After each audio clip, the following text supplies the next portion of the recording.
Resource for Writers podcast, where each week you get mini craft talks from creative writing teachers and working writers. Head over to resourceforwriters.com, where you can join writing groups, classes, book clubs, and many other events. We hope you like this episode.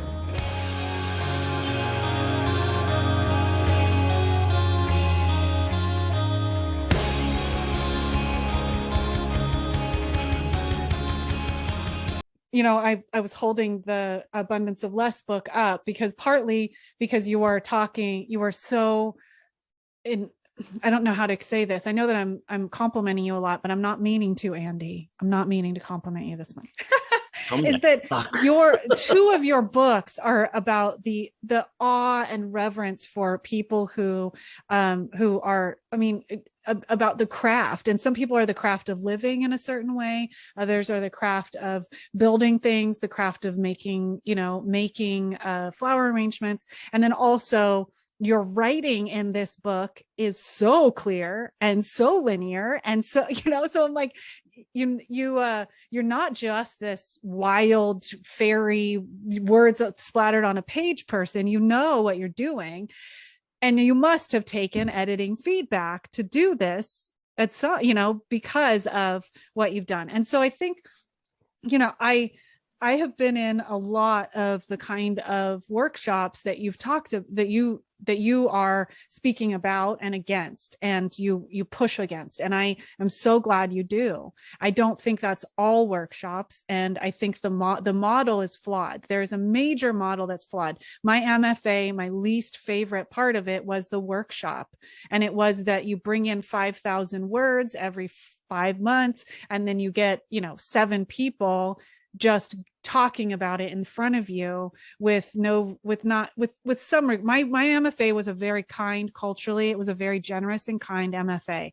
And that is exceptionally important. That was why I chose it, because culturally it's known for being human based. And, but I didn't get anything out of the workshops there. I felt like I would have gotten much more if we had just talked about craft and not done this feedback thing, that because it was a big chunk of writing that people were just critiquing. And it wasn't what I think should be happening, is that you develop a relationship with somebody about their dreams and their what they want to make. And relationships did spring from that, but I don't think it happened in the workshop room because of that model. And I think going to conferences where you like those juried conferences where it's like, the community of writers and Bread Loaf and those things where you don't have a relationship with these people. And there's not a lot of clear facilitation about keeping what you're talking about, that it's not a committee, that it's not about criticizing ever. And so what I do in mine is that I am really into this. You give about 750 words a week. You're bringing it, giving, clear consent to say, I want feedback on this. And the intention is not so that you can fix what I made, but so that I can have a lot more options from craft. And that when we're giving a taste test, of course, there's times where people will say, I didn't feel like tense there, but I thought I was supposed to feel tense. And is there something going on? That is valuable information for somebody, so that they can have some bit of direction, so that they do what they want to do. And I think one of the things that I get from you is this. I picture myself when I'm reading somebody's work in progress, that I'm a little hound dog, and I'm just down. I stick my nose down and I go, what are you trying to do? And I'm trying to just get a whiff of it. And I'm like, what is it? Where's your wild, beautiful mind going? And can I spot clues? And that's what I'm looking for, is for your clues that you're giving. And that what I can do is help to go, hey, is that it? Are you? And then oftentimes what I think happens, and the beauty of it, is that we can reflect to somebody the beauty that they've put down and the direction that they're going that they weren't aware of. And then these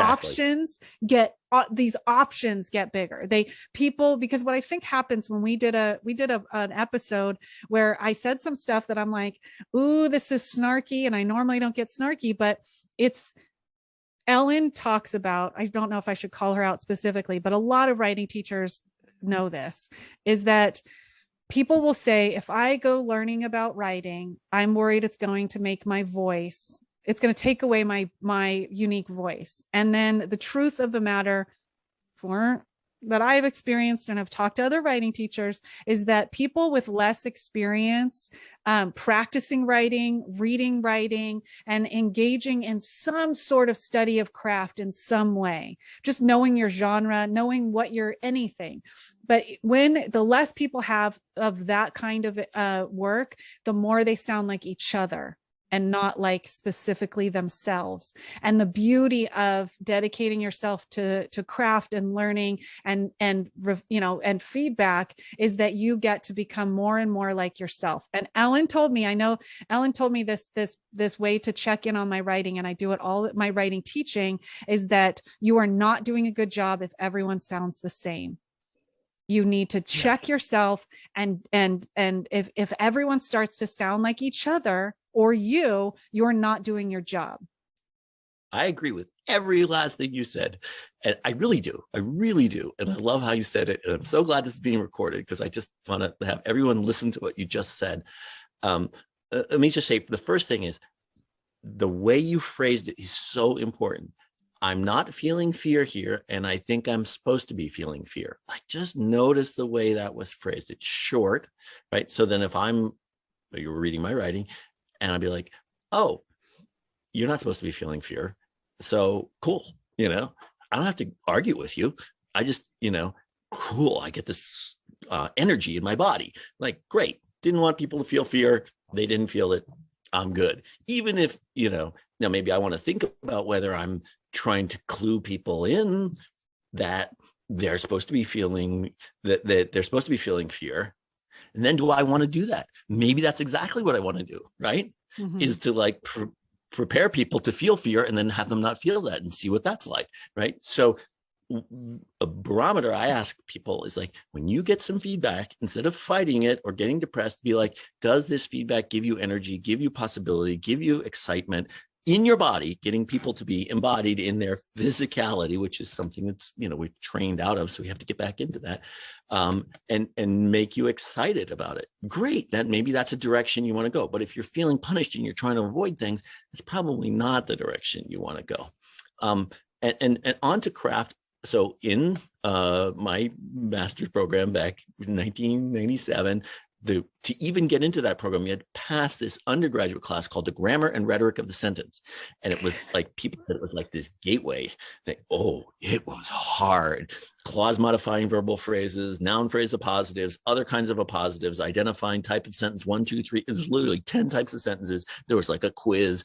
Like, you had to like learn all of this, and you would study these great writers, and they could write these like William James sentences or these Proust sentences that were very long, and they're not well-on sentences. They're incredibly beautiful sentences, and you take them apart and you learn all of that stuff. So a poet who never learned scansion, I think that's like a total loss and a total sadness that they can go through a creative writing undergraduate program and never learn, what meter and form. And I realized, I was like, oh my God, like all my sentences are starting to sound like, Joan Didion or something like that. And they were like, everybody was writing the same thing. And this older guy said to me, he's like, don't worry, it lasts for about 6 months, and then it's set down into your capacity. Uh-huh. So I agree with you on that. I just think that,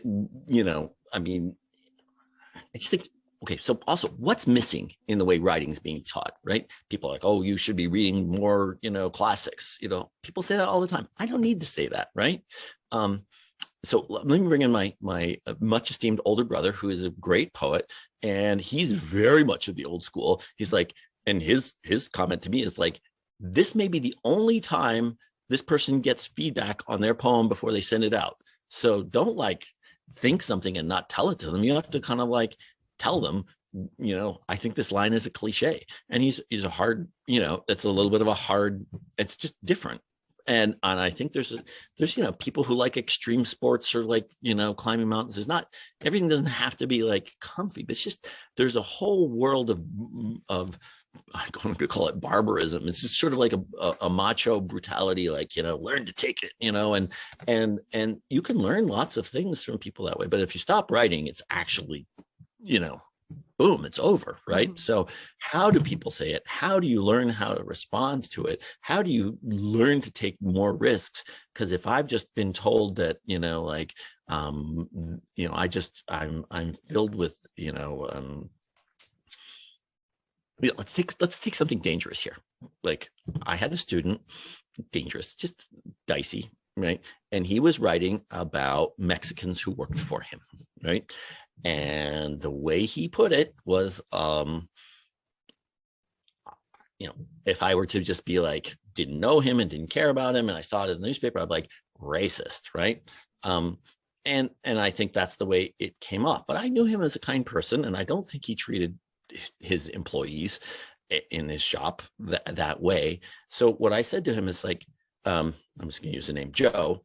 Joe, if you use that phrase, there's a possibility people may misunderstand you and think you're the kind of person who thinks, and then I took it to the sort of logical end, that these words could affect people. Now, if you're trying to present that narratorial persona in your poem, people could be hurt, but I can't, censor people. I mean, if it's really bad, and we can get into that, we don't have a lot of time. I've had some pretty intense stuff, and that's like a longer conversation, which is, I think, a very important conversation to have. If you're saying like everything's okay and everything's free, and then people are doing things that are really bad, like how do you tackle that? I think, by the way, some of the stuff you're putting on Instagram about like how to relate to people, it's just such great teaching. But in terms of the way I, as a teacher, help to open, and this person still occasionally works with me, and none of that's there.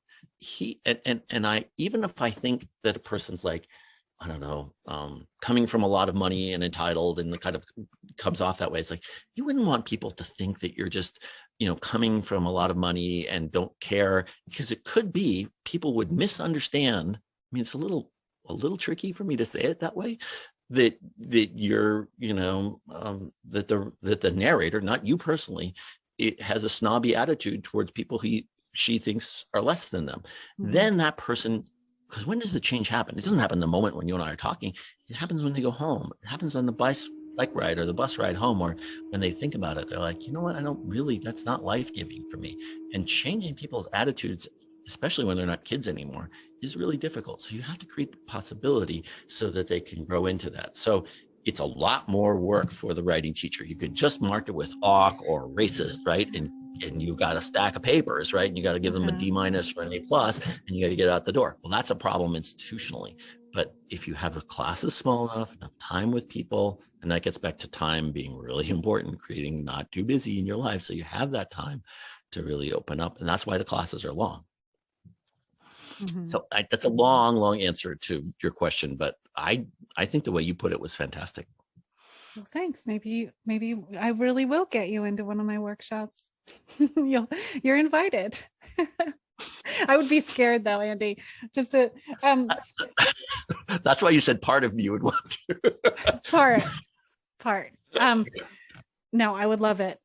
So before I want to ask you the questions about what your if you could give 2 tips to up and coming writers, what would you give? But before that, I want to know, what classes are you offering? What are you doing in the world? How can people find you? Okay, so I try to put as much free material as I can. I believe in gift economy on theopening.org. I try to offer free classes or benefit classes. I'm going to do a class pretty soon on writing and dreaming, just free. It's on Zoom, just show up, right? Or that's my jam right there. All right, Desi, it's on Monday night. But so just offering those things, just sign up to my email list at theopening.org. The 2 main areas I teach is this writing from the subconscious. I call it Learn to Love the Writing Process. And I'm also going to be doing a 6-month intensive where we go through there's like 45 exercises in writing Open the Mind. So it's 18 sessions and just teaching you all of them, whether it's like mindfulness based stuff or hypnosis based stuff or movement or music, or there's just like 100 different ways to access consciousness in the brain. So that I find that people only take book completion groups, which are sort of very focused on that, like, how do I get this out the door? How's this paragraph sounding? What about this, paragraph flow? I mean, I did my whole master's thesis on like macro structural organization and how do you build like, flow, whether it's a plot in a novel or nonfiction, all of that technical stuff I love to teach. So the book completion group, it's got one-on-one coaching, it's got that 2 hours of writing, it's got the community, and it's got the support of what I call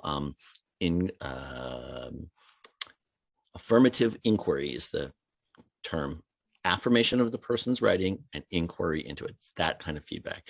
Whereas the writing from the subconscious, learn to love the writing process courses, and the short ones and long ones and retreats that mix both of those are more like just let things out, let yourself come to something that you didn't even know. And the thing that's kind of one of the most exciting things to me, because I always do these exercises with people, I've been doing them as 25 years, every week, is like to write something that doesn't sound like anything I've ever written, or to come up. This is when it's really exciting, is when you read it in your own handwriting. There it is, and you don't remember writing it.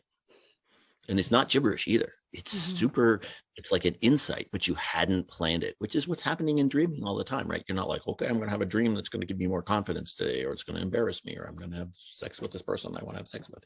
That's not the way that we're dreaming happens. Things just happen because your fear-based prefrontal cortex, yes, no, right, wrong, judgmental mind is actually tired and goes to sleep. And then the rest of the brain, which is physically larger and therefore smarter, gets to play. So creating that while we're awake. So yeah, those are the two general things. They're weekly. They're on Zoom. I'm going to be doing a retreat in August, in person, outdoors in nature. So those are ways to work with me. Again, free classes, learn to love the writing process, which I think you're going to be taking this time around, starting the 21st of June. So I'm in the class that you offer that fits my schedule, and I would love to do it. And I'll try not to be scary. I'll be sweet.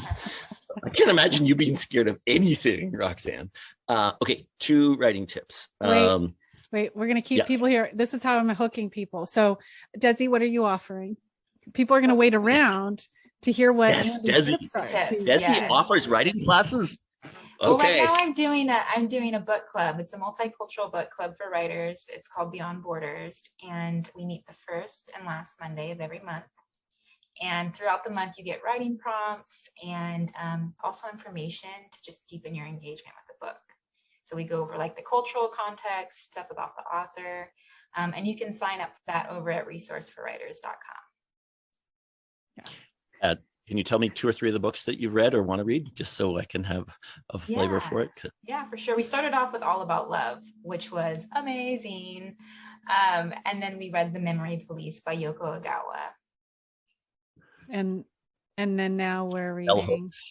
Yes, Bell Hooks. Yeah. Mm-hmm. And now we're reading Mexican Gothic by Sylvia Moreno Garcia.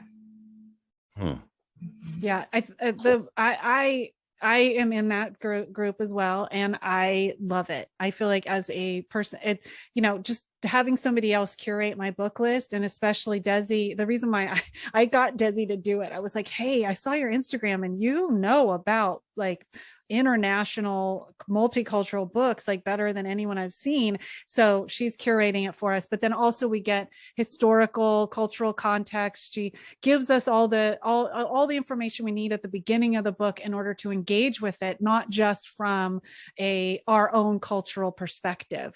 And so what you put together, Desi, I love, because it's both like a didactic class, experiential, because we are in it talking and bouncing ideas off of each other, and then also generative writing, because she gives us writing prompts. And yeah, so I'm so glad you're doing it. Hey, what am I doing? What are you up to, Roxanne? Roxanne, what's coming up? Which class can I join? We'll talk about that. Don't say the one that you don't want me in. So I offer weekly feedback groups. I have 2 going right now. they are generally full. And so getting on the wait list is important, because what happens with these full groups is that people will want to get in, and then they'll say it's full and they don't get on the waiting list. And then something will happen. Like we recently had somebody have a medical issue and had to drop out, and we had a space, and we went down the waiting list, and people couldn't rearrange their schedule. And so somebody from deep in the waiting list got the spot. So if you're not on the waiting list, you won't get the spot. So get on the waiting list for those. And especially too, if we're going to be polling that waiting list, and I might start another one because the demand is high. I also do a monthly Grateful AF workshop, and that is the hybrid of the things that I love. So we're doing a monthly gratitude practice. I give ideas for how to engage with gratitude throughout your month. I give a writing prompt craft talk thing where I utilize writing on a topic. And then we do a meditation with Joe, who's a professional meditation teacher. And then we do a generative writing group. And so it's 2 hours the first Saturday of every month, jam-packed, little turbocharged, and it's a benefit. So I'm helping with my brother's stuff right now, because they just had a bunch of stuff happen through COVID and through the loss of a father. And then I also support organizations I care about. So we have been supporting the Amamutsan Land Trust and the Loveland Foundation by Rachel Cargill.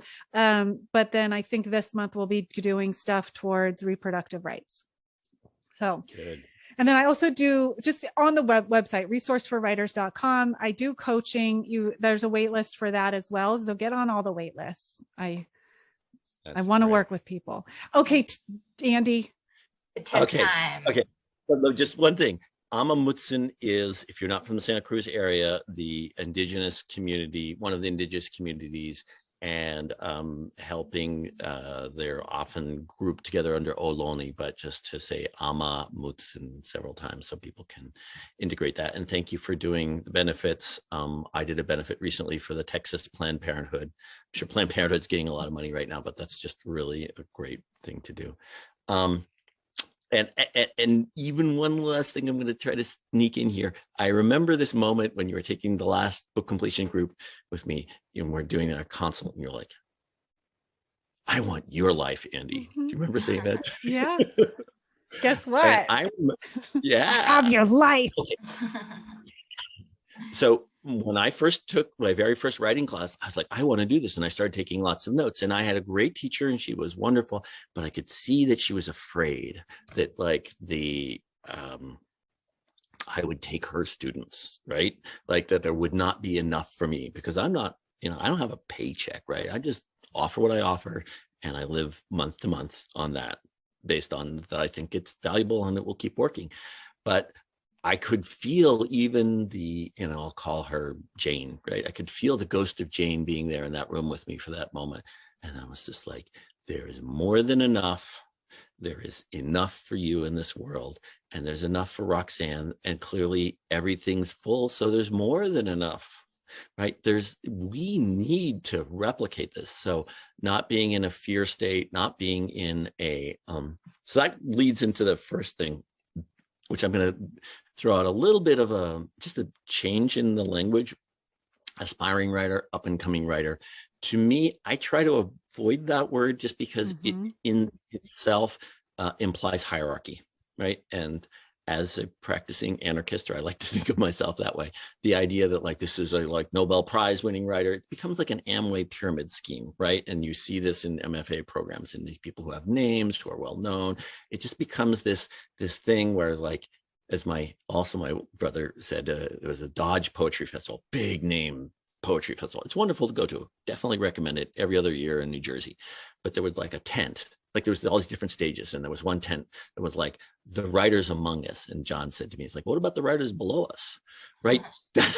There's like, you know, among us and above us and below us. So I feel like we're all, if we're native speakers, or even if we're not native speakers, I teach non-native speakers, we're all users of language. I talk to, say, somebody's been a therapist for 20 years. This person has had to use language precisely and carefully every single day to not hurt someone's feelings. That's something you come out of, like your ability to talk to kids at the Yes School, I always admired that so much. Like they were in real crisis, and the way you spoke to them could make the difference between suicide and not suicide.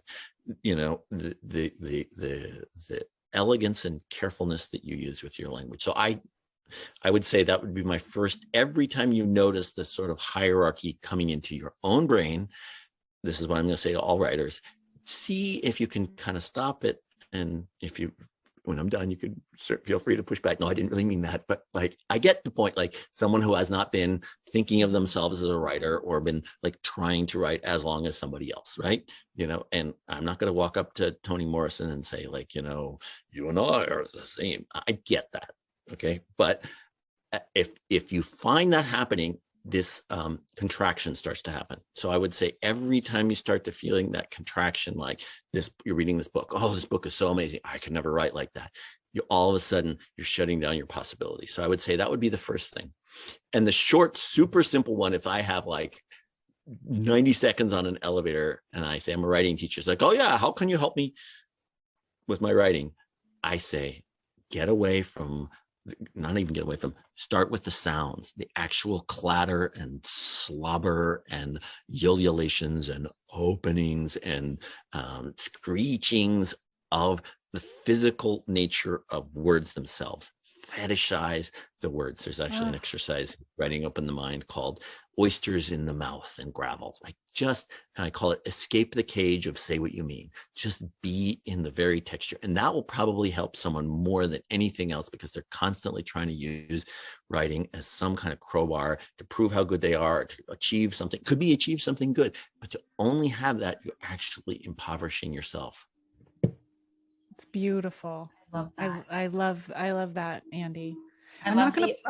Oh, go ahead, Desi. I just love the abundance mindset thing you were talking about. And then also even within this podcast, when you say, I don't even say writer's block, like I don't use that word. Like that's something that really stuck out to me. Like it's on its way. We just have to give it the space to come. So I just love that. Yeah, I Can I share agree. one more thing on that, or are we out of time? No, it's fine. I mean, it's our show. We can do whatever we want. Okay. So I was talking to a friend of mine who is a part Menominee. Actually, I'd love you to meet her someday. Menominee is a indigenous nation in current day Minnesota. And I believe you are partially have indigenous Native American background.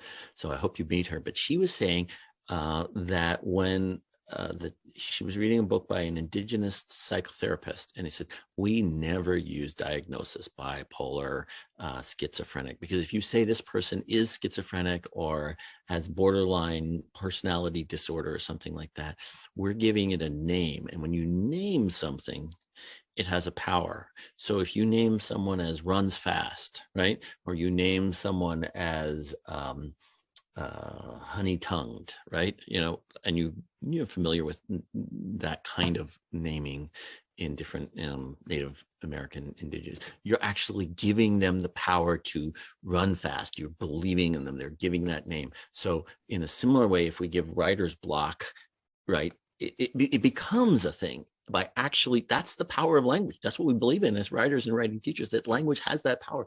So try to avoid any of those things that just make you sink down. So then that leads me to the question I wanted to ask. It's not a challenge, but, and I hope it is. No, I mean that because I agree with about the hierarchical idea, but then there's the way of honoring the tenderness of beginnings and the experience of when you are first stepping into a world or stepping into I think of, this is what I want to say, like, and I would love to hear how you would just shorthand it. But when I think about a writer starting one of my groups and they just have this little light of like, I think I want to do this thing that I've been afraid of. And then they come in and their voice is shaky and they're reading it aloud. And we hold them, like I hold them in this way of going like, we do not want to mess this up. Right.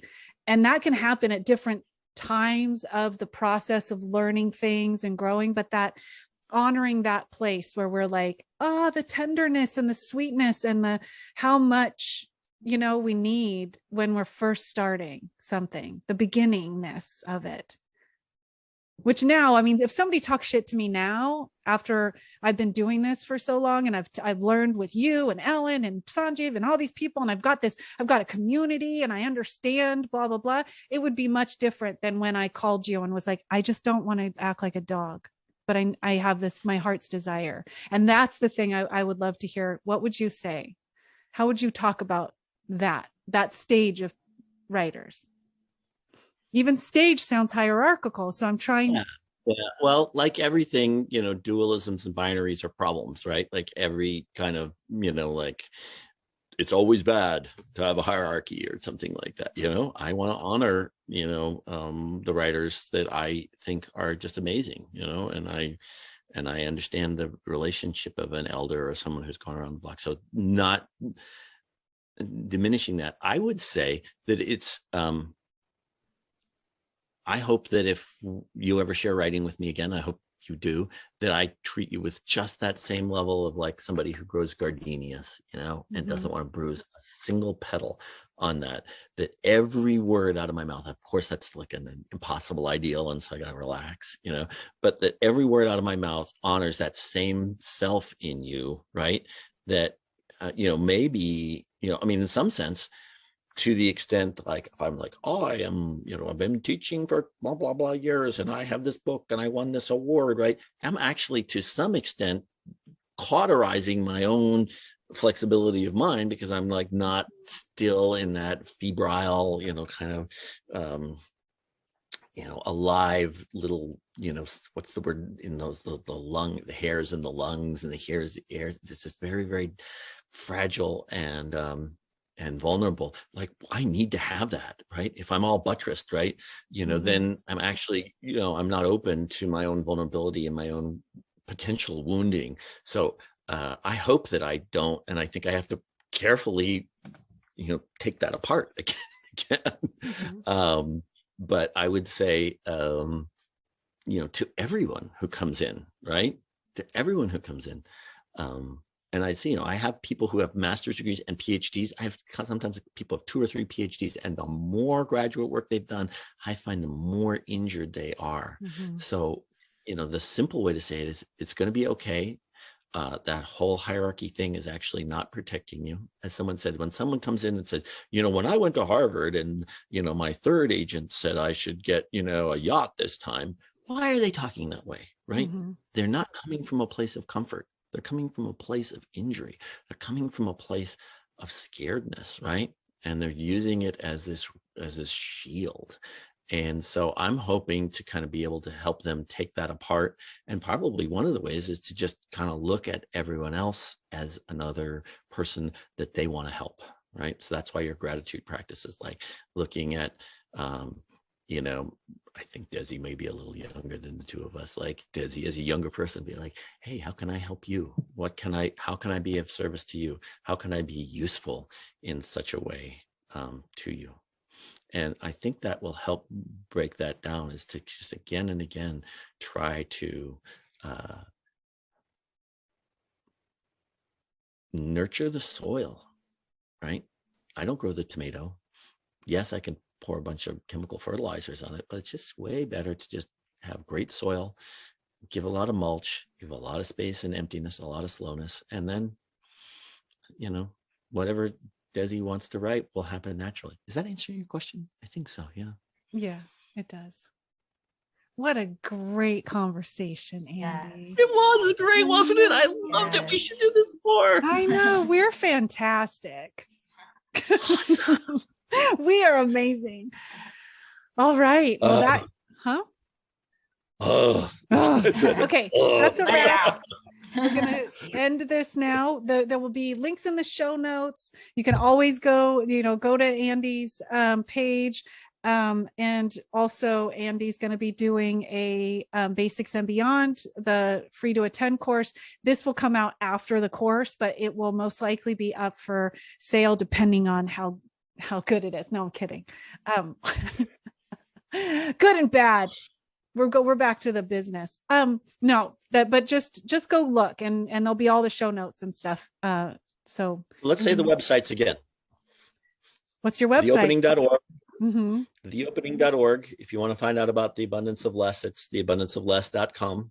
And Roxanne McDonald, follow her on Instagram. Mm-hmm. Spiritual_AF. It's hilarious. It's fun. It's awesome. Desi's got a multicultural book club reading group that also involves writing on the first and last Monday of the month. And it's at resourceforwriters.com, right? It's like you track information for a living. I'm actually really good at remembering shit. Yeah, you are. All right. This is really awesome. I hope a lot of people are able to hear this, because I do think that what you said and hopefully what I said will be helpful to people in what I said. Resource for Writers. Forget podcast, about my each third. Week you get mini craft talks from creative writing teachers and working This whole thing of shame about your writing, I'm no good, and this wasn't any good. That's like classes, that's toxic problem. It leads to that sort of toxic pride where you just be like, you know what? I'm beautiful like everybody else. This was awesome. Let's call it awesome. Awesome. Celebrate it.